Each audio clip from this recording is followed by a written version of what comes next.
இன்றைக்கு நாங்கள் எவ்வளவு நேரம் செபிக்க வேண்டும் என்ற தலைப்பிலே பார்க்க போகின்றோம். நாம் ஏன் செபிக்க வேண்டும், எவ்வாறு செபிக்க வேண்டும், எங்களுடைய செபத்துக்கு இறைவன் பதில் தருகின்றாரா என்பதெல்லாம் நாம் பார்த்திருக்கின்றோம். இன்றைக்கு நாம் எவ்வளவு நேரம் செபிக்க வேண்டும் என்பதை பற்றி பார்க்க போகின்றோம். பரிசுத்த வேதாகமத்திலே குறுகிய ஜெபம், சின்ன செபத்துக்கும் வல்லமை இருந்திருக்கின்றது. அதே நேரத்திலே நீண்ட நேர செபத்துக்கும் வல்லமையை நம்மால் பார்க்கக்கூடியதாக இருக்கின்றது. இருப்பினும் மக்களுக்கு இருக்கின்ற பெரிய கேள்வி, நாங்கள் எவ்வளவு நேரம் செபித்தால் இறைவன் அந்த செபத்தை கேட்பார் என்பது ஒரு பெரிய கேள்விதான். அந்த அடிப்படையிலே நாங்கள் வேதாகமத்திலிருந்து சில விடயத்தை குறுகிய ஜெபம், நீண்ட செபம் என்பதை, நீண்ட நேர செபம், அதே நேரத்திலே குறுகிய நேர செபம் என்பதை பற்றி பார்க்கலாம். மத்தேயு நற்செய்தி நூல் 6ஆம் அதிகாரத்திலே 7வது இறைவசனம் கூறுகின்றது, நீங்கள் இறைவனிடம் வேண்டும் பொழுது பிற இனத்தவரைப் போல பிதற்ற வேண்டாம். மிகுதியான சொற்களை அடுக்கிக் கொண்டே போவதால் தங்கள் வேண்டுதல் கேட்கப்படும் என அவர்கள் நினைக்கின்றார்கள். தொடர்ந்து படிக்கும் பொழுது இயேசு கூறுவார், நீங்கள் கேட்பதற்கு முன்பதாகவே உங்கள் தந்தை, இறை தந்தை உங்கள் தேவைகள் எல்லாவற்றையும் அறிந்திருக்கின்றார். ஆகவே நீங்கள் தனிமையிலே ஒரு அறையிலிருந்து மறைவாய் உள்ள இறைவனை நோக்கி மன்றாடுங்கள் அப்படின்னு சொல்லுவார். இப்போ இந்த பகுதியிலே பார்த்தீர்கள் என்றால், நீண்ட நேரம் நாம் செபிப்பதற்கு பதிலாக இறை தந்தையோடு நாங்கள் எவ்வாறு உறவாட வேண்டும் என்று இயேசு சொல்லிக் கொடுப்பார். ஆகவே முதல்ல நாங்கள் அறிந்து கொள்ள வேண்டும், இந்த இறை வார்த்தையிலிருந்து ஏற்கனவே சென்ற வாரம் நாங்கள் பார்த்திருக்கின்றோம், செபத்திலே எவ்வளவு அழகான வார்த்தைகளை நாங்கள் பயன்படுத்துகிறோம் என்பது முக்கியமல்ல, நம்முடைய இதயம் இறைவனோடு ஒன்றிக்கிறதா என்பது மிக முக்கியம். சரியோ? அதுபோல நம்முடைய குரல் எவ்வளவு சத்தமாக கேட்கிறது அல்லது எவ்வளவு மெதுவாக கேட்கிறது என்பதல்ல, நம்முடைய இதயம் இறைவனோடு இணைந்து இருக்கிறதா என்பது மிக முக்கியம். சரியோ? நாம் சத்தமாக செபிக்கலாம் அல்லது வெள்ளமாக செபிக்கலாம், ஆனால் நம்முடைய இதயம் இறைவனோடு இணைந்து இருக்க வேண்டியது மிக மிக அவசியம். இன்னொரு விதத்திலே சொல்லுவார்கள், செபத்திலே கண்ணீர் வடிக்கிறது முக்கியம் அல்ல, மனமாற்றம் முக்கியம் அப்படின்னு சொல்லுவார்கள். சரியோ? சில நேரத்தில் பார்த்தீர்கள், நமக்கு கண்ணீர் வருகிறது, அது உணர்வு அடிப்படையிலே கூட வரலாம், நமக்கு ஒரு கவலை இருக்கும் பொழுது வரலாம். ஆனால் நாம் செபிக்கிற நாம் மனம் திரும்பினவர்களாக இருக்கின்றோமா? அந்த கண்ணீரை தான் இறைவன் பார்க்கின்றார். ஆகவே கண்ணீர் வடிக்கும் பொழுது கூட அங்கு மனம் திரும்புதல் தான் எங்களுக்கு செபத்திலே ஒரு பெரிய ஆசீர்வாதத்தை கொண்டு வருகிறது. இன்னும் ஒன்று மிக முக்கியமான ஒன்று, நாம் செபிக்கும் பொழுது மக்கள் எங்களை பார்க்கிறார்களா அல்லது இறைவன் எங்களை பார்க்கிறாரா என்ற எண்ணம் மிக முக்கியம். மக்கள் பார்க்க வேண்டும் என்று நம்முடைய செபம் அமையும் பொழுது அந்த செபம் சக்தியற்றதாக போய்விடுகிறது. ஆனால் என்னுடைய செபத்தை இறைவன் காண்கின்றார் என்ற அந்த எண்ணத்தோடு, அந்த உணர்வோடு நாம் செபிப்போமாக இருந்தால் அந்த செபம் மிக சக்தி வாய்ந்ததாக இருக்கின்றது. பொதுவாக நாம் பார்த்திருப்பது போல, செபம் ஒரு கடமை அல்ல, அது ஒரு இதயத்தின் உரையாடல் அப்படின்ட்டு நாங்கள் சென்ற முறை கூட நாங்கள் பார்த்திருக்கின்றோம். செபம் என்பது ஒரு இதயத்தின் உரையாடல், அது ஒரு கடமையானதல்ல. செபிக்கிறோம் என்றாலே நம்முடைய இதயம் இறைவனோடு உறவாடுவதுதான் செபத்தினுடைய ஒரு பெரிய வெற்றி. இன்னொரு விதத்திலே சொல்லுகிறார்கள், செபம் ஒரு சொற்பொழிவல்ல, அது ஆத்மாவின் மூச்சு அப்படி என்று. சரியோ? எங்களுடைய செபம் என்பது பார்த்துக்கொண்டால் எங்களுடைய ஆன்மாவினுடைய மூச்சு, அது இறைவனோடு அந்த மூச்சு தான் இறைவனுக்கும் அந்த ஆன்மாவுக்கும் இருக்கின்ற உயிர் வாழ்கின்ற ஒரு நிலை அப்படி என்றுட்டு. அவை அது மட்டுமல்ல, நாங்கள் இன்னொரு முறை பார்த்திருக்கின்றோம், செபம் என்பது வெறும் கோரிக்கை அல்ல, அது அன்பின் வெளிப்பாடு. அதாவது செபம் என்றாலே நாங்கள் ஆண்டவரிடத்திலே போய், ஆண்டவரே எனக்கு ஒரு பிரச்சனையா இருக்கு, இதை தாரும் அதை தாரும் என்று கேட்பது மட்டும் செபம் அல்ல. மாறாக இறைவன் மேல் உள்ள அன்பினால் நாம் இறைவனோடு உறவாடுவது. அவர் எங்களை நேசிக்கிறார், எங்களை பாவங்களை மன்னிக்கின்றார், எங்களுடைய மன்றாட்டை கேட்கின்றார், எங்களை எப்பொழுதும் பாதுகாத்து வழி நடத்துகின்றார் என்ற அந்த அன்பு உறவோடு ஆண்டவரிடத்திலே மன்றாடுவது அல்லது ஆண்டவரோடு செப உறவிலே இருப்பது செபத்தினுடைய ஒரு சக்தி வாய்ந்த ஒரு நிலையாகும். சரி, இப்பொழுது நாம் திருப்பாடல்கள் 145 சங்கீதம் 145 18வது இறைவார்த்தையிலே ஒரு விடயத்தை பார்க்கின்றோம். தம்மை நோக்கி மன்றாடும் யாவருக்கும், உண்மையாய் தம்மை நோக்கி மன்றாடும் யாவருக்கும் ஆண்டவர் அண்மையில் இருக்கின்றார். அந்த பகுதியிலே பார்த்தீங்கன்னா, தம்மை நோக்கி மன்றாடும் யாவருக்கும் அப்படின்னு ஆரம்பித்து அதுக்கு பிறகு உண்மையாகவே தம்மை நோக்கி மன்றாடும் யாவருக்கும். அப்ப நிறைய பேர் மன்றாடுகிறார்கள், ஆனால் உண்மையாகவே உண்மையான அந்த உணர்வோடு உண்மையான நிலையோடு இறைவனை நோக்கி மன்றாடுகிற யாவருக்கும் இறைவன் அண்மையில் இருக்கின்றார், அவர்களோடு இருக்கின்றார் என்று சொல்லப்படுகிறது. அப்ப இதுல நாம் என்ன அறிகிறோம் என்றால், இந்த எங்களுடைய ஆன்மீக வாழ்க்கையிலே உள்ளம் என்பது சரியான மிக மிக முக்கியமான ஒன்றாக இருக்கிறது. நம்முடைய உள்ளத்திலே கள்ளம் கபடம் இருக்கும் பொழுது நாம் நம்முடைய செப வாழ்க்கை அவ்வளவு சக்தி வாய்ந்ததாக இருக்காது. அதனாலே நம்முடைய உள்ளத்தை எப்பொழுதும் நாம் தூய்மையாக வைத்திருப்பதற்காக மன்றாடுவது, அந்த உள்ளத்தை தூய்மையாக வைத்திருப்பது நம்முடைய செபத்துக்கு கிடைக்கின்ற ஒரு பெரிய சக்தியாகும், வலிமையாகும். அதனால்தான் நாங்கள் எப்பயுமே இந்த ஆன்மீக ஓட்டத்திலே மக்களை பார்ப்பது, மக்களுக்காக பார்ப்பது, எல்லாவற்றையும் தாண்டி இறைவனுக்காக இறைவனோடு என்று நாம் எப்பொழுது வளர ஆரம்பிக்கின்றோமோ இப்ப நம்முடைய உள்ளம் தூய்மையாக இருக்கின்றது. அந்த தூய்மையான உள்ளத்தினுடைய செபத்துக்கு சக்தி இருப்பதை பார்க்க முடியும். கடவுளும் நாம் செபிக்கும் பொழுது செயலாற்றுவதை நம்மால் பார்க்கக்கூடியதாக இருக்கின்றது. உதாரணமாக, எனக்கு ஒருவர் மேல் கோபம் இருக்கிறது அல்லது தவறான கருத்து இருக்கிறது, ஆனால் நாம் எல்லாரும் ஒன்றாக நின்று செபிக்கிறோம். அதே நேரத்தில் அவர்களுக்காகவே செபிக்கிறோம் என்று வைத்துக் கொள்வோம்.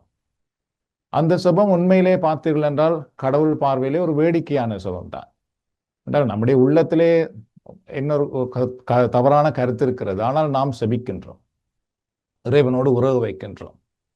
இவ்வாறு நம்முடைய உள்ளம் என்பது எவ்வளவு தூரம் தூய்மையா இருக்கிறதோ அவ்வளவு தூரம் நம்முடைய செபம் சக்தி வாய்ந்ததாக மாறுகிறது. லூக்காஸ் நற்செய்தி நூலிலே பார்த்தீர்கள் 23ஆம் அதிகாரத்திலே 42 வரை 43 வரை உள்ள இறை வசனம். லூக்காஸ் நற்செய்தி நூலில் 23வது அதிகாரத்திலே பார்த்தீர்கள், பின்பு அந்த சிலுவையில் உள்ள கள்வன், பின்பு அவர், இயேசுவே, நீர் ஆட்சியுரிமை பெற்று வரும்போது என்னை நினைவிற்கொள்ளும் என்றார். அதற்கு இயேசு அவனிடம், நீர் இன்று என்னோடு பேரின்ப வீட்டில் இருப்பீரென உறுதியாக உமக்கு சொல்லுகிறேன் என்றார். இந்த சுபம் எவ்வளவு நேர சுபம் பார்த்தீர்கள் என்றால், எவ்வளவு நேரம் எடுத்தது என்றால், ஒரு செகண்ட், அந்த ஒரு நிமிடத்துக்குள்ளே இந்த சுபம் அமைகிறது. ஆனால் இந்த சுபத்துக்கு இந்த சுபம் அவ்வளவு சக்தி வாய்ந்த சுபம். இந்த வேதாகமத்திலே இதைதான் ஒரு சிறிய சுபமாக, சுருக்கமான ஒரு சுபமாக சொல்லுவார்கள். சரியோ, ஒரு சிலுவையில் இருக்கிற ஒரு கள்வன் மரணத்தோடு போராடுகிறார். அவருடைய முடிவு அவர் மரிக்கும் பொழுது அவர் ஒரு கள்வன் என்ற ஒரு பெயரிலே தான் அங்கு சிலுவையிலே தொங்குகிறார். ஆனாலும் அந்த நேரத்தில் அவர் செய்த ஒரு சிறிய செபம் ஆண்டவரே, என்னை உம்முடைய வருகையிலே நினைவு கூறும். அந்த ஒரு சின்ன செபம், உடனடியாகவே அவர்களுக்கு பதில் கிடைத்தது. அவருக்கு, நீர் இப்பொழுதே இன்றிலிருந்தே வான் வீட்டில் என்னோடு இருக்க போகின்றீர் அப்படி என்று உடனடியாகவே பார்த்தது. சரி, இதிலே நாம் பார்த்தோம் என்றால், இந்த சிறிய செபம் அவ்வளவு ஒரு சக்தி வாய்ந்ததாக உடனடியாக பதில் கிடைத்ததுக்கு என்ன காரணம் என்றால், அவருடைய உள்ளத்தில் ஏற்பட்ட ஒரு மனம் திரும்புதல். அவர் மற்றவர்களுக்காக இதை கேட்கவில்லை, தனக்காக கேட்கின்றார். மற்றவர்கள் எல்லாரும் கீழே சூழ்ந்திருக்கிறவர்கள், மற்ற அரசாங்கம், ஆன்மீக தலைவர்கள் எல்லாருமே பிழையாக பார்க்கும் பொழுது, அவரோ தன்னுடைய உள்ளத்தினாலே உண்மையாக இயேசுவை அடையாளம் கண்டு பயபக்தியாக கேட்கின்றார். அதற்கு உடனடியாகவே பதில் கிடைக்கிறது. ஆகவே இந்த சுபம் பார்த்து கொண்டால் வேதாகமத்திலே சிறிய சுபம் தான், ஆனால் சிறிய நேரம் செய்த செபம் தான், ஆனால் சக்தி வாய்ந்த ஒரு செபமாக இருக்கின்றது. அதுபோல நீங்கள் பார்த்திருந்தால் மத்தேயு நற்செய்தி நூல் 14ஆம் அதிகாரத்திலே, மத்தேயு 14 30 33 வரை உள்ள அந்த வசனத்தை பார்த்தீர்கள் என்றால், பெரும் காற்று வீசுகிறது, படகிலே வந்து மோதுகிறது, அப்பொழுது அவர்கள் சாக போகிறோம் அப்படிப்பட்ட ஒரு நிலை ஏற்படுகிறது பாருங்கள். அப்பொழுது பெருங்காற்று வீசியதை கண்டு அஞ்சி அவர் மூழ்கும் போது, பேதுரு மூழ்கும் பொழுது, ஆண்டவரே என்னை காப்பாற்றும் என்று கத்தினார். இயேசு உடனே தம் கையை நீட்டி அவரை பிடித்து, நம்பிக்கை குன்றியவனே ஏன் ஐயம் கொண்டாய் என்றார். அவர்கள் படகில் ஏறியதும் காற்று அடங்கியது. படகில் இருந்தோர் இயேசுவை பணிந்து, உண்மையாகவே நீர் இறைமகன் என்றனர். இதிலே பார்த்தீர்கள் என்றால் இதுவும் ஒரு சிறிய ஜெபம். என்ன ஜெபம்? ஆண்டவரே என்னை காப்பாற்றும், அவ்வளவுதான். சரியோ, பெரிய செபம் இல்லை இது. நீண்ட நேரம் செபிக்கவில்லை. தாழ போகும் பொழுது ஆண்டவரே என்னை காப்பாற்றும், உடனடியாகவே இயேசு வந்து காப்பாற்றினார். ஆனா இங்கு இந்த செபத்திலே பார்த்தென்றால் இயேசு சொல்லுவார், உம்முடைய விசுவாசம் எங்கே? அப்ப இந்த செபத்திலே உண்மையிலேயே விசுவாசம் அவர் இழந்ததால் தான் அந்த தாழ வேண்டிய நிலை வந்தது. இருப்பினும் பார்த்தீர்கள் என்றால் தாழும் பொழுது அவருடைய அந்த சிறிய செபம் மீண்டும் அவரை தூக்கிவிட்டது. அப்ப செபத்திலே பார்த்தீர்கள் என்றால் நாங்கள் வந்து எவ்வளவு நேரம் நாங்கள் செபித்து கொண்டிருக்கின்றோம் என்பதெல்லாம் தாண்டி உண்மையாகவே மன உணர்வோடு எவ்வளவு நேரம் நாம் செபிக்கின்றோம் என்பது முக்கியம். இப்ப இங்கே பேதுரு வந்து உண்மையிலேயே இயேசுவினுடைய ஆணையோடு நடந்தவர். ஆனால் இப்பொழுது படாதன்னு பயந்து உள்ளம் உருகி ஆண்டவரை என்னை காப்பாற்றும் என்று கேட்கும் பொழுது ஆண்டவர் வந்து அவரை காப்பாற்றுவதை பார்க்கின்றோம். அதுபோல நீங்கள் பார்த்தென்றால் யோவான் நற்செய்தி நூல் 11ஆம் அதிகாரத்திலே 41 44 வரைக்கும், இது எல்லாருக்கும் தெரியும், லாசருடைய வீட்டிலே நடந்தது. அப்போது அவர்கள் கல்லை அகற்றினார்கள். இயேசு அன்னார்ந்து பார்த்து, தந்தையே, நீர் என் வேண்டுதலுக்கு செவி சாய்த்ததுக்காக உமக்கு நன்றி கூறுகிறேன். நீர் எப்போதும் என் வேண்டுதலுக்கு செவி சாக்கின்றீர் என்பது எனக்கு தெரியும். எனினும் நீரே என்னை அனுப்பினீர் என்று சூழ்ந்து நிற்கும் இக்கூட்டம் நம்பும் பொருட்டு இப்படி சொன்னேன் என்று சொன்னார். அதுக்கு பின்பு பார்த்துக்கொண்டால், இவ்வாறு சொன்ன பின் இயேசு உரத்த குரலில், லாசரே வெளியே வா என்று கூப்பிட்டார். இறந்தவர் உயிரோடு வெளியே வந்தார். அப்ப இங்கே இயேசு எவ்வளவு நேரம் செபித்தார் என்றால் கொஞ்சம் ஒரு குறுகிய, லாசருவே வெளியே வா, அவ்வளவுதான். அந்த சின்ன ஜெபத்துக்கு பார்த்தீர்கள் என்றால் அவ்வளவு சக்தி இருந்தது. மரித்தோர் இழந்து வெளியே வருகின்றார். அப்ப இதுல இருந்து நாம் என்ன அறிந்து கொள்கின்றோம் பார்த்தீர்கள் என்றால், நம்முடைய செபம் என்பது குறுகிய நேர செபமா நீண்ட நேர செபமா என்பதெல்லாம் தாண்டி எங்களுடைய செபத்திலே நாங்கள் எவ்வளவு தூரம் இறைவனோடு மன தூய்மையோடு ஒன்றிக்கின்றோம், அந்த இறைவனோடு நம்முடைய உள்ளம் எவ்வளவு தூரம் ஒன்றாக இணைகிறது, அதிலிருந்து தான் அந்த செபத்தினுடைய சக்தி வெளிப்படுவதை பார்க்கலாம். சரியோ? இதிலே வந்து நாங்கள் இந்த 3 விடயத்திலும் சிறிதாக செபிக்கும் பொழுது ஏற்பட்ட அற்புதத்தை பார்க்கின்றோம். ஆனால் அதே போல பார்த்தீர்கள் என்றால் லூக்காஸ் நற்செய்தி நூல் 6ஆம் அதிகாரத்திலே பார்க்கின்றோம். லூக்காஸ் நற்செய்தி நூல் 6 12-13 வரைக்கும். அந்நாட்களில் அவர் வேண்டுவதற்காக ஒரு மலைக்கு போனார். அங்கு கடவுளிடம் வேண்டுதல் செய்வதில் இரவெல்லாம் செலவிட்டார். விடிந்ததும் அவர் தம் சீடர்களை தம்மிடம் கூப்பிட்டு அவர்களுள் 12 தேர்ந்தெடுத்து அவர்களுக்கு திருத்தூதர் என்று பெயரிட்டார். இப்ப இங்கே வந்து பாருங்கள், இயேசு வந்து எவ்வளவு நேரம் செபித்திருக்கிறார் என்றால் முழு இரவு நேரம் முழுவதும் செபித்திருக்கின்றார். இந்த ஹோல் நைட் செபம் பண்ணி இருக்கின்றார். சரியோ? இதுக்கு முதல் நாம் குறுகிய நேர செபத்தை பார்த்தோம். இப்பொழுது முழு இரவு முழுவதும் அவர் இயேசுநாதர் செபித்து அதுக்கு பின்பு அவர் என்ன செய்தார் என்றால் 12 சீடர்களை தெரிந்தெடுக்கின்றார். இந்த 12 பேரை தெரிவு செய்வதற்காக இயேசுவுக்கு வந்து நீண்ட நேரம் செபிக்க வேண்டியதாக இருந்திருக்கின்றது. உடனடியாக நடக்கண்டு அவரால் அந்த 12 பேரையும் தெரிவு செய்வதற்கு முடியவில்லை. ஆகவே தந்தை இடத்தில் அவர் காத்திருக்க வேண்டியதாக இருந்தது. யாரை தெரிவு செய்வது, எப்படிப்பட்டவர்களை தெரிவு செய்வது, தெரிவு செய்கிறவர்களை எவ்வாறு வழி நடத்துவது, தெரிவு செய்யப்படுவடைய நோக்கம் என்ன, இது போன்ற நிறைய விடயங்கள் வந்து அதுக்குள்ளே இருந்திருக்கும். ஏனென்றால் சீடர்களாக தெரிந்து கொள்ளுகின்றார். அப்ப தெரிந்து கொள்ளும் பொழுது பார்த்தீர்கள் என்றால் ஒரு பெரிய திட்டத்தோடு தான் அந்த செபம் அமைகிறது. அதனாலே நீண்ட நேரம் எடுக்கிறது. சரியோ? நீண்ட நேரம் இயேசுநாதருக்கு செபிக்க வேண்டியதாக இருந்திருக்கின்றது. ஏனென்றால் இந்த 12 பேரை தெரிவு செய்வதற்கு. அதுபோல சில நேரத்திலே எங்களுடைய செப வாழ்க்கையிலும் நீண்ட நேரம் செபிக்க வேண்டிய சூழல் சில நேரங்களில் ஏற்படுகிறது. அதை நாம் பார்க்கலாம். அதுபோல லூக்காஸ் நற்செய்தி நூல் 22ஆம் அதிகாரத்திலே பார்த்து என்றால், லூக்காஸ் நற்செய்தி நூல் 22ஆம் அதிகாரத்திலே 44வது இறை வார்த்தை. அவரோ மிகுந்த வேதனைக்குள்ளாகவே மிகுந்த வேதனைக்கு உள்ளாகவே உருக்கமாய் இறைவனிடம் வேண்டிக் கொண்டிருந்தார். அவரது வியர்வை பெரும் இரத்த துளிகளம் போல் தரையில் விழுந்தது. ஸோ அந்த இயேசு மரிப்பதற்கு முன்பு பார்த்து கண்டால் அங்கு கூட இயேசுநாதர் 3 முறை போய் செபிப்பார். ஆல்மோஸ்ட் நீண்ட நேரம் அதில் இயேசு செபித்துக் கொண்டிருப்பதை பார்க்கலாம். சீடர்கள் உறங்குவார்கள், இயேசு செபிக்கின்றார். ஸோ இங்கே கூட நீண்ட நேரம் அவர் செபிக்க வேண்டியதாக இருந்தது. ஏனென்றால் அவருடைய அந்த துன்ப களம் அவரால் தாங்க முடியாத ஒன்றாக இருந்தது. அவ்வளவு வேதனை நிறைந்ததாக இருந்தது அவருடைய மனம். அப்ப அந்த வேதனை நிறைந்த நேரத்திலே அவர் நீண்ட நேரமாக செபித்து தன்னை தயார்படுத்த வேண்டியதாக இருந்தது. ஸோ இதற்கு அவர் நீண்ட நேரம் செபம் பண்ணியிருக்கின்றார்.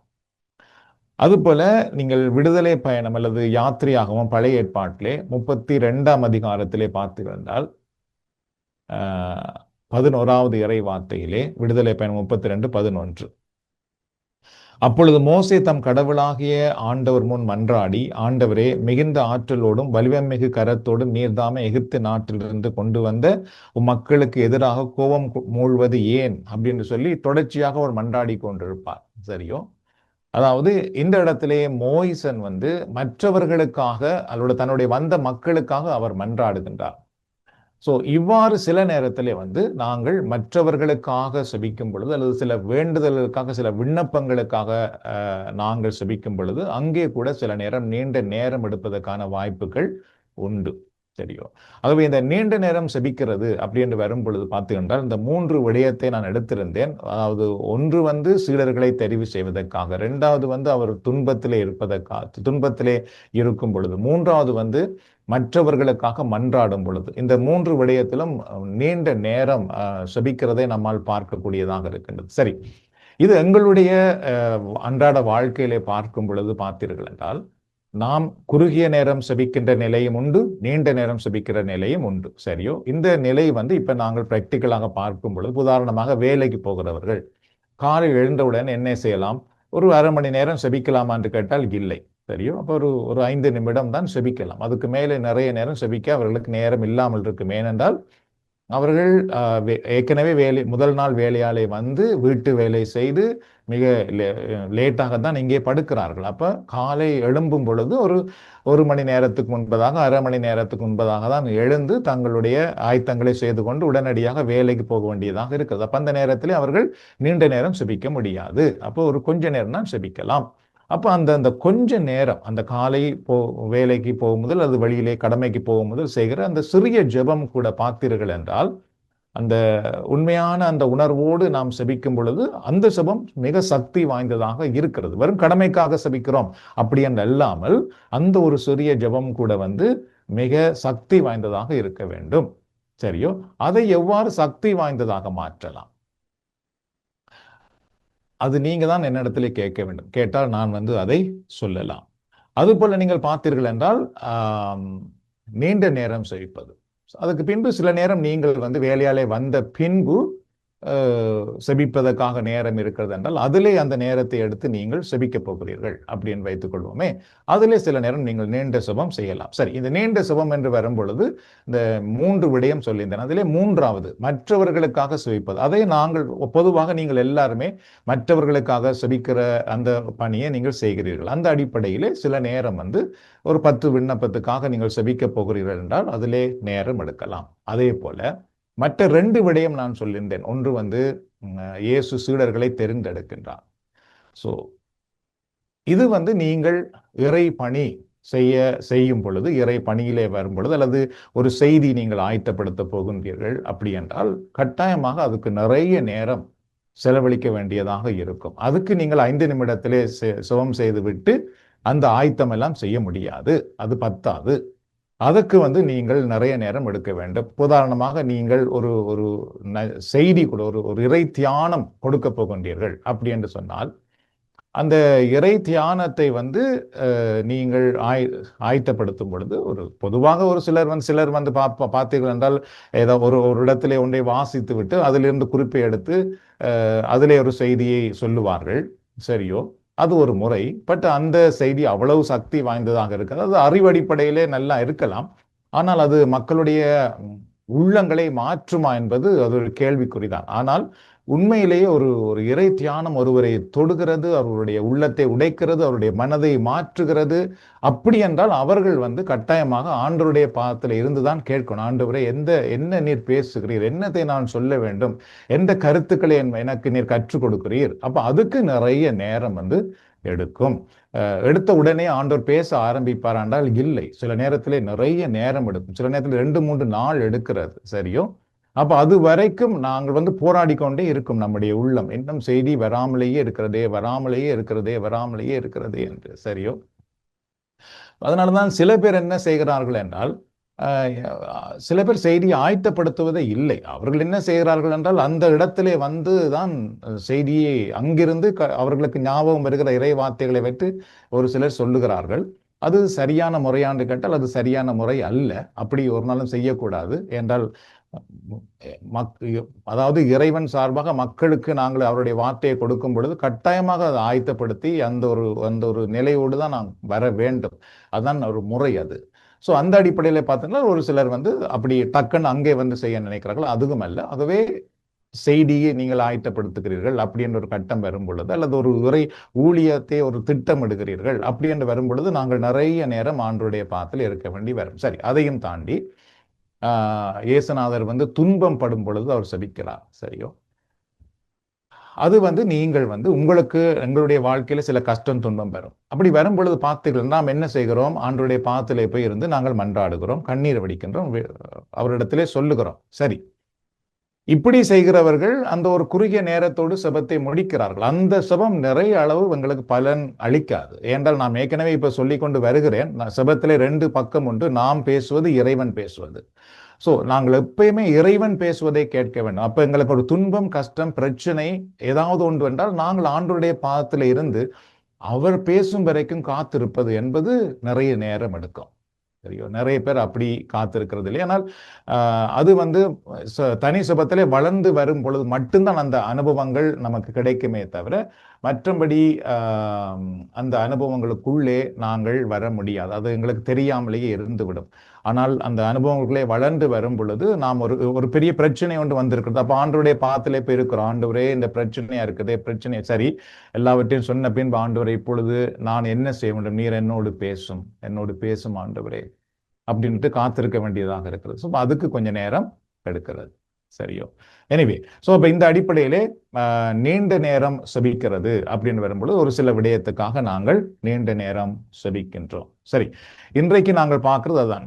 செபத்திலே வந்து 3 முக்கிய விடயத்தை பார்க்கிறோம். ஒன்று வந்து செபம் என்பது எங்களுடைய வார்த்தையின் அடிப்படைகளிலே அல்ல, எவ்வளவு நேரம் செய்கிறோம் என்பதும் அல்ல, அல்லது சத்தமாய் செபிக்கிறோமா அல்லது வெள்ளமாய் செபிக்கிறோமா, அதெல்லாம் தாண்டி வந்து உண்மையாக நாம் செபிக்கிறோமா, உண்மையான உணர்வோடு உண்மையான உள்ளத்தோடு நாம் செபிக்கின்றோமா. So that's very very important. அது வந்து எங்களுக்கு பெரிய வெற்றி அளிக்கும். 2வது வந்து பார்த்தீங்கன்னா குறுகிய நேர செபம். இயேசு சில இடங்களிலே சுருக்கமாக செபிக்கின்றார். அது மிக சக்தி வாய்ந்ததாக இருந்திருக்கின்றது. அதுபோல இயேசு நாங்கள் கடைசியாக பார்த்து இயேசு நீண்ட நேரம் செபிக்கின்றார். அது சில விடயங்கள் ஆயத்தப்படுத்துவதற்காக நீண்ட நேரம் செபிக்க வேண்டியதாக இருக்கின்றது. Good, okay. ஸோ இப்போ இதில் வந்து உங்களுக்கு என்ன கேள்வி இருக்கிறது, அல்லது இதுல இருந்து நீங்கள் என்ன அறிந்து கொள்ள விரும்புகிறீர்கள்? இப்ப இனி உங்களோட நேரம் இது. ஆனா இப்ப போன முறைக்கு முதல் கிழமை நீங்க சொன்னது ஆண்டவர் சொல்றத கேட்கிற அந்த இது, நாங்க செபிக்கிறது தொடர்ந்து நாங்க செபிக்க சொன்னா நாங்க செபிச்சு போட்டு வந்துடுவோம். ஒரு நாளும் கடவுளுக்கு டைம் கொடுக்குறது இல்லை. ஏன்னா ஆண்டவர் எனக்கா வேண்டி என்ன திட்டம் வச்சுக்கிறான்னு தெரியாமலே செபிச்சு கொண்டிருப்போம். இந்த அனுபவத்துக்குள்ள எப்படி வாரம், அதுக்கு எதுவும் பயிற்சி இருக்கா? கடவுள் எவ்வாறு பேசுறார் என்ற அனுபவத்துக்கா? Okay, good, thank you. ஸோ இதுதான் நாங்கள் ஏற்கனவே 2-3 முறை சொல்லியிருக்கிறோம். அதாவது வந்து கடவுள் எங்களோடு பேசுகிறார் அப்படின்றது வேறு வித்தியாசமான அனுபவங்கள் மூலமாக இறைவன் பேசுகிறார். சரியோ? அதாவது இறை வார்த்தை மூலமாக பேசுகிறார் ஒன்று. இரண்டாவது, செபித்துக் கொண்டிருக்கும் பொழுது நம்முடைய உள்ளத்திலே அவர் நம்முடைய உள்ளத்துக்குள்ளேயே அவர் மெதுவாக பரிசுத்த ஆவியானவர் எங்களுக்கு பேசுவது போன்ற ஒரு உணர்வு நமக்குள்ளே வரும். சரியோ? அது இன்னொன்று.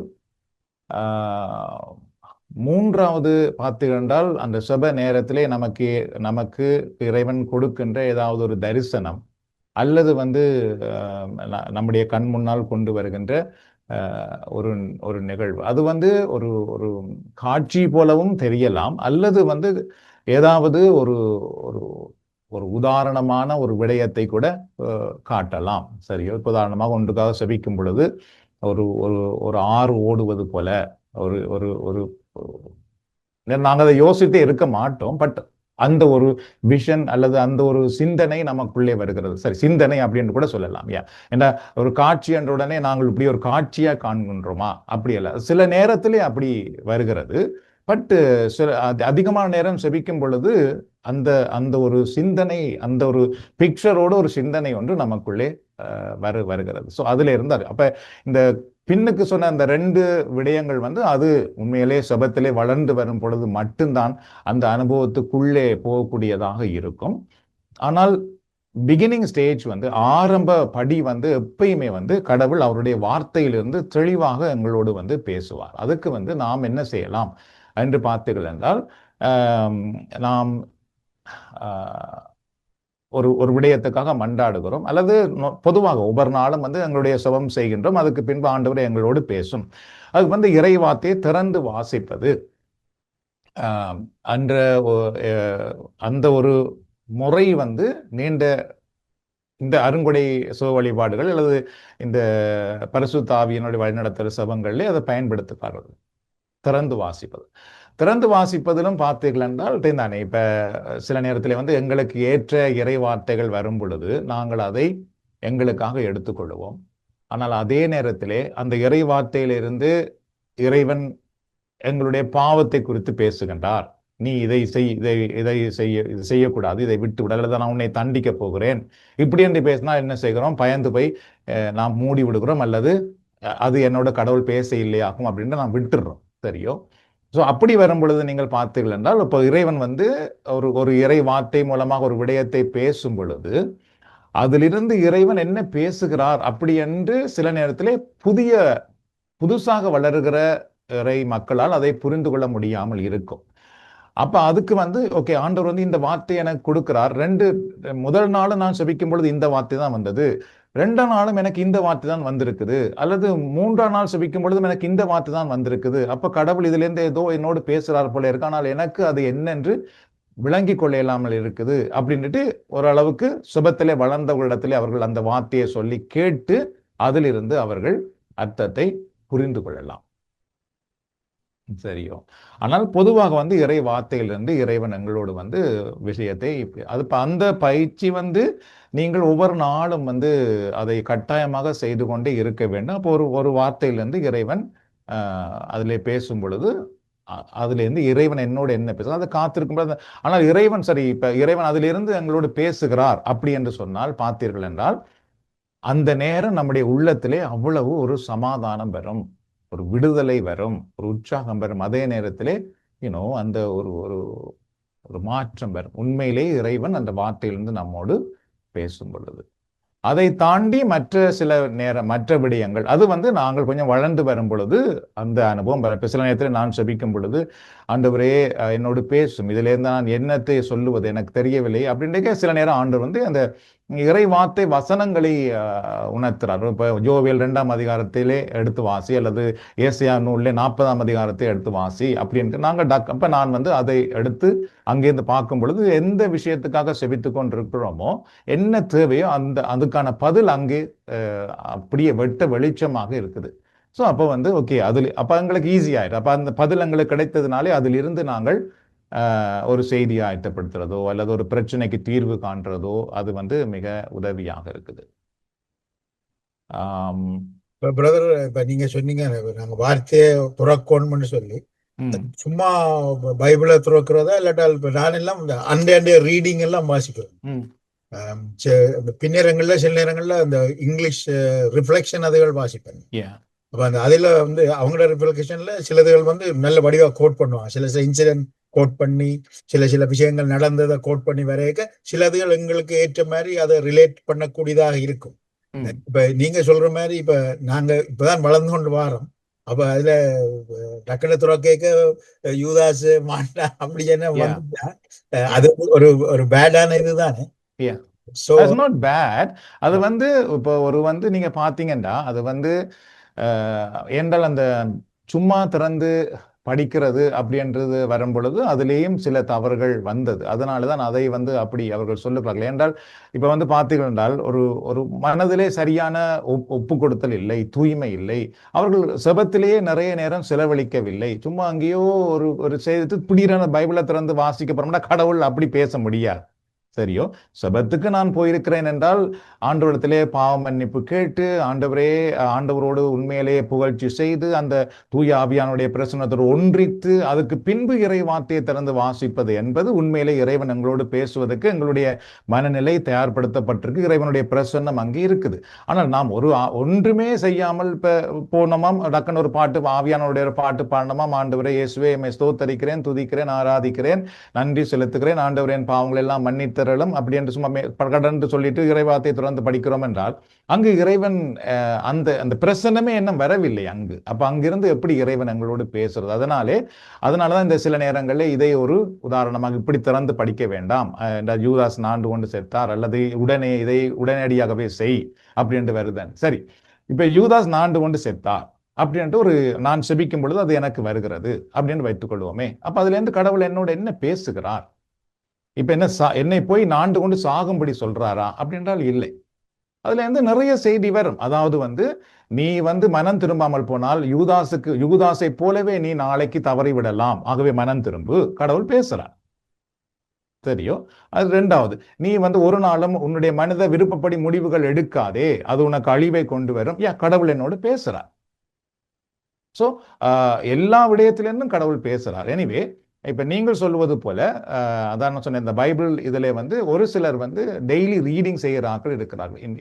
இன்றைய வாசகம் வாசிக்கிறார்கள். அப்படி நீங்கள் வாசிக்கிறதாக இருந்தால் அந்த வாசகத்தை வாசிச்சுட்டு ஆண்டவருடைய பாதத்திலிருந்து நீங்கள் வந்து கேட்க வேண்டும், ஆண்டவரே இதுல இருந்து நீர் என்ன என்னோடு பேசுகிறீர்.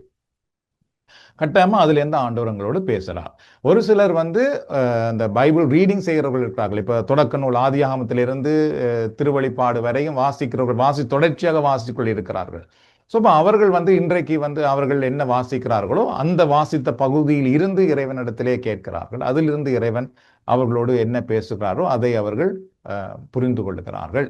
ஸோ அப்ப பைபிள் ரீடிங் என்று வரும் பொழுது, இறைவாத்தின் வரும் பொழுது திறந்து வாசிக்கிறதும் ஒரு பகுதி. என்ற இது வந்து பிகினிங்ல சாதாரணமான நிலை ஆக்கள் வந்து இப்படி அந்த ஒவ்வொரு நாள் ரீடிங் செய்யாத ஆக்கள் அப்படி திறந்து வாசிக்கலாம். நான் என்னைய போயிட்டேன்னா ஆரம்பத்தில் நான் வந்து ஒரு தனி சுகம் செய்ய போகிறேன் என்றால் அதுல இருந்து நான் சும்மா இறைவாத்தை திறந்து வாசிக்கிறது என்னுடைய முதல் ஆரம்ப பழக்கமாக இருந்தது. அதுக்கு பிறகு நான் வந்து இறைவாத்தை வாசிப்பது என்பது அது வேற நேரம் எடுத்து வாசிக்கிறேன் நான். அதாவது வந்து வேற நேரம் எடுத்து இறைவாத்தை வாசிப்பது. இப்ப தொடக்க நூல்ல இருந்து ஆதி ஆமத்திலிருந்து வாசிச்சுட்டு வருவது அது வேற நேரம்.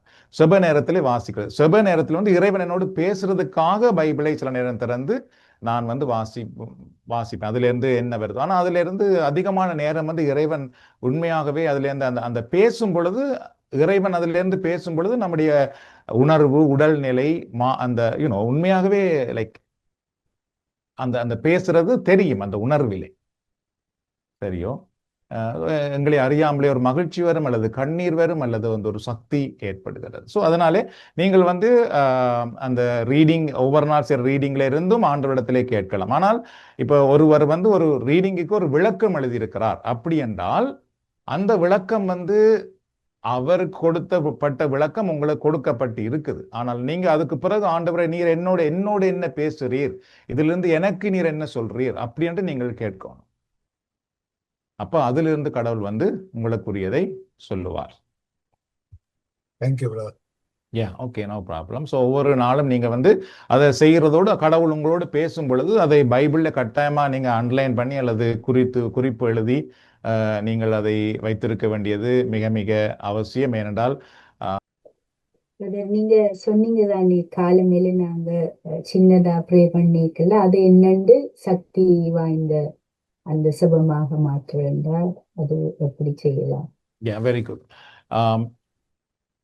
பொதுவா வந்து ஓகே, பொதுவா நீங்க ஒரு எக்ஸாம்பிள் சொல்லுவோமே, ஒரு பொதுவா ஆக்கள் அந்த 5 நிமிஷத்துக்குள்ள செய்கிறவங்க இப்ப எப்படி அவர்கள் செய்யலாம் அல்லது எப்படி செய்கிறார்கள் அப்படின்னு தெரியுமா? பொதுவா நீங்க எப்படி செய்வீங்கள்? நான் காலம எழும்பி என்ற குடும்பங்கள் கொஞ்சம் புகழ்ச்சி சொல்லுவேன். ம். ஒரு 20-25 புகழ்ச்சி சொல்லிட்டு என்ற குடும்பத்தை ஒப்பு கொடுக்கிறது. ஓகே. அப்படி அந்த பாதுகாப்புக்கு ஓகே, குட். பொதுவா எல்லாரும் அப்படி செய்யணும். அதே மாதிரி ஏதாவது தேவைகள் இருந்தால், ஆண்டவரே இந்த தேவைகளை சந்தியும், நான் செல்லும் இடமெல்லாம் என்னோடு இரும், இந்த நாளிலே நான் செய்வதெல்லாம் ஆசீர்வதியும், எனக்கும் என் குடும்பத்தை எல்லாவற்றையும் உடைய அடைக்கலத்திலே ஒப்பு கொடுக்கிறேன். ஸோ பொதுவாக எப்படி செய்யறது? சரி, இதே அந்த சுகம் வந்து ஒரு பவர்ஃபுல்லான ஒரு சுகம், சக்தி வாய்ந்த சுகமா இருக்கிறது என்றால் நீங்க கட்டாயமா வந்து ஒரு ஒரு புகழ்ச்சி செய்யறண்டா செய்யலாம், அல்லது விண்ணப்பம் செய்யறண்டா செய்யலாம். அதுக்கு பிறகு கட்டாயமா பைபிள் வேர்டுன்னு எடுக்கணும். பைபிள்ல இருந்து பைபிளை திறந்து ஒரு வசனம், ஏதாவது ஒரு வாக்கு தத்தம், அல்லது வந்து நான்லாம் சொன்னேன், சில முக்கியமான வாக்கு தத்தங்கள் வந்து முந்தி வேலைக்கு போய்க்கலாம், அதை மார்க் பண்ணி வச்சிருக்கணும். பைபிள் திறக்க வந்து மார்க் பண்ணது கடவுள்னு தெரியும். ஏன்டா நான் மார்க் பண்ணி வச்சிருக்கிறதுனால வந்து தெரியும், இது வாக்கு தத்தம்னு தெரியும். படாசுன்னு அந்த வாக்கு தத்துவத்தை வாசிச்சுட்டு அந்த வாக்கு தத்துவத்துல இருந்து தான் நான் சொல்லிக்கலாம், ஆண்டவரே இந்த வாக்கு தத்துவத்தின்படி இந்த நாள்ல என்னை ஆசீர்வதியும், என் குடும்பத்தை ஆசீர்வதியும். அந்த சுகம் வந்து பார்த்தீர்கள் என்றால் மிக சக்தி வாய்ந்ததாக இருக்கும். என்றால் அந்த சுபம் இப்ப வளமையாக நாங்கள் செய்கிற சுபம் வந்து பார்த்தீர்கள் என்றால், ஓகே ஆண்டவரே உமக்கு ஸ்தோத்திரம், நீ நல்லவர், வல்லவர், ஆசீர்வதிக்கிறவர், இதோ இந்த நாளிலே என்னுடைய குடும்பத்தை உம்மிடத்திலே அர்ப்பணிக்கிறேன், என்னை ஆசீர்வதியும் வழி நடத்தும். ஸோ இது வந்து பார்த்தீங்கன்னா ஒவ்வொரு நாளும் வந்து இந்த சேம் நாங்கள் ரிப்பீட் பண்ணிட்டு இருக்க போறோம். ஆனால் ஒவ்வொரு நாளும் இறைவார்த்தையை வைத்து நாம் சுவைப்போமாக இருந்தால் ஒவ்வொரு நாளும் நம்முடைய சுபம் வித்தியாசமான சுபமா இருக்கும். அதே நேரத்திலே நீங்கள் அந்த சுபத்தை முடித்துவிட்டு வெளியிலே நீங்க போகும் பொழுது அந்த சுகம் கண்டினியூ பண்ணிக்கொண்டே இருக்கும். உங்களுக்குள்ளே அந்த இறை வார்த்தையும் அந்த சுகமும் கண்டினியூவா நடந்து கொண்டே இருக்கும் உங்களுக்குள்ள. ஏன்டா அந்த இறை வார்த்தை வந்திருக்கு உங்களுக்குள்ள.